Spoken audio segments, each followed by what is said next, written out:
স্বপ্ন জাগে খুশির সেদিন বেশি দূরে না, আর সাথ জাগে স্বপ্ন জাগে।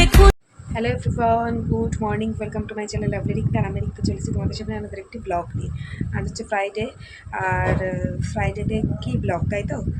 আশা করছি তোমার টাইটেল থাম্বনেল থেকে বুঝে গেছো। তো আমি সেই টপিকে নিজে নিজে ইন্ট্রোডিউস আর করাতে গেলাম না, সেরকম বড় কিছু করে হচ্ছে না। ফার্স্টের টাইমটাই যতটা এক্সাইটমেন্ট, যতটা আনন্দ, যতটা লোক জানাজানি, যত কিছু হয়েছিল, সেকেন্ডের বেলায় সেরকম কিছুই হয়নি। তাও মার খুব ইচ্ছা যে ছোট্ট করে হলো অনুষ্ঠানটা করবে, তো সেই জন্যই ছোট করেই আজকের অনুষ্ঠানটা করছে। তো তোমাদেরকে তো জিজ্ঞেসই করা হলো না, তোমরা সবাই কেমন আছো? আশা করছি সবাই খুব ভালো আছো। আর আমি মোটামুটি ভালো আছি। আমার কান বন্ধ, গলা ব্যথা, প্রচণ্ড পরিমাণে ঠান্ডা, থেকে থেকে থেকে থেকে জ্বরও আসছে, শরীরটা প্রচণ্ড উইকও আছে। সে তো আগের কয়েকটা ব্লগেও বলেছি, আর প্রত্যেকটা ব্লগে শরীর খারাপ নিয়ে ঘ্যান করতে ভালো লাগে না, তো সেই নিয়ে কিন্তু আজকে আর কোনো কথা বলবো না। আবার ভাবছো যে আমি এই বাড়িতে কেন, আমার যদি অনুষ্ঠান ওই বাড়িতে হয়ে থাকে।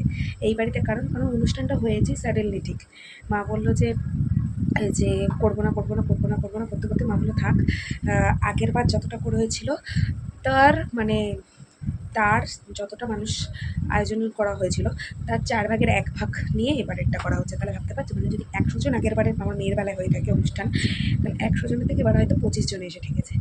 তো সেই রকমের ছোট্ট করে একটা অনুষ্ঠান হয়েছে। মেয়ে এখনও পর্যন্ত ঘুমাচ্ছে, মেয়েকে আর আজকে স্কুলে পাঠাবো না।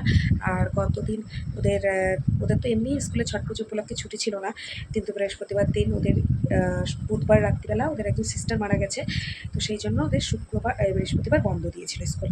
তো যাই হোক, কালকে স্কুলও ছুটি গেছে, আর আজকে তো আমাকে ছুটি করাতে হচ্ছে, আবার শুক্র শনি ছুটি। তো একবারে ব্যাগপত্র গুছিয়ে নিয়েছি। আজকে যাব 10টার দিকে বেরোবো, দিয়ে এই বাড়িতে যাবো। মা তাহলে ঝাড়া হাত পায়ে সমস্ত কাজ বাজ রান্নাবান্না করে নিতে পারবে, কারণ দুষ্টু থাকলে না আর মাকে কাজ করতে দেবে না।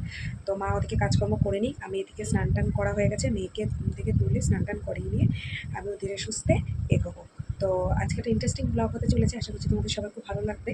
কারণ মেয়ের বেলায় যা যা অনুষ্ঠান হয়েছিল সমস্ত কিছু নিয়মকানুন হয়তো হবে, হয়তো অতটা হইহুল্লোড় হবে না, কিন্তু মেয়ের বেলা যেহেতু শেয়ার করতে পারিনি, তো এইটার বেলায় অবশ্যই শেয়ার করবো সব কিছু। আর কারা কারা আসছে, কী কী করছি না করছি, সবটাই তোমার সাথে ডিটেলসে শেয়ার করার চেষ্টা করবো যতটা পারবো। তো সঙ্গে থাকো, ব্লগটা দেখতে থাকো, একটু স্কিপ করো না। আর কি বলবো, সকালে উঠে কিছু খাইনি, না খেয়ে থাকতে হয় তার জন্য। তবে সুরজিৎকে চা করে দিয়েছি, আর সুরজিতের ডালিয়াটাও হয়ে গেছে।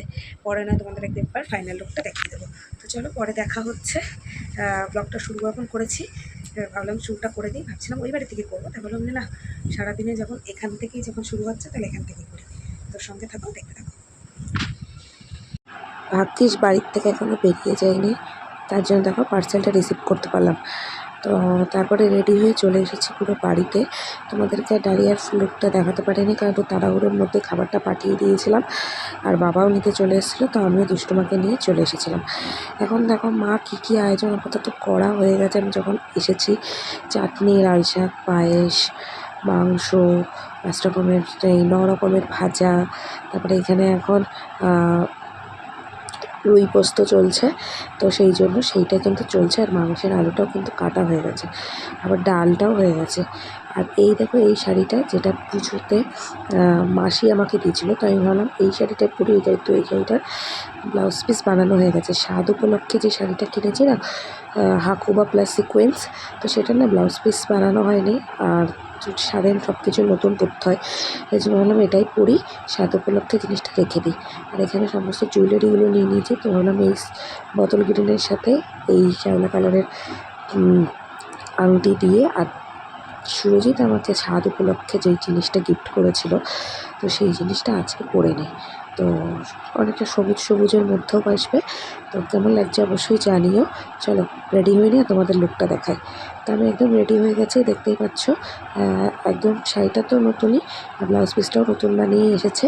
আর দুষ্টুমাকেও একটা ড্রেস পরিয়ে দিয়েছি, ও পুরো রেডি হয়ে গেছে। আর এখন দেখো এখানে খাবার দাবারগুলো বেড়ে দিয়ে দিয়েছে, ভাত, ডাল, মাছের মুড়ো, রুই পোস্ত, মাংস, 9 রকমের ভাজা, চাটনি, পায়েস, মিষ্টি আর ফল। তো চলো, মা এখন আশীর্বাদ করছে, আর তোমরা ভিডিওটা দেখতে থাকো কে কী হয়।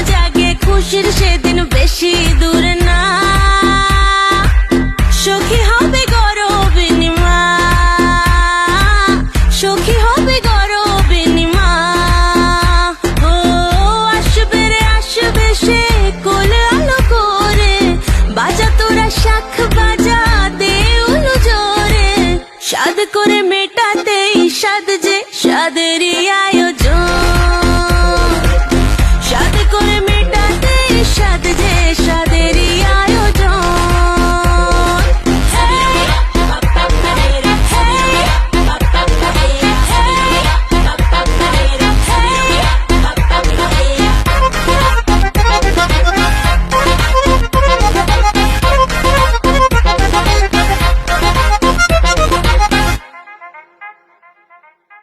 ধীরে ধীরে ওঠো বসো, দেখে শুনে হাঁটো চলো না।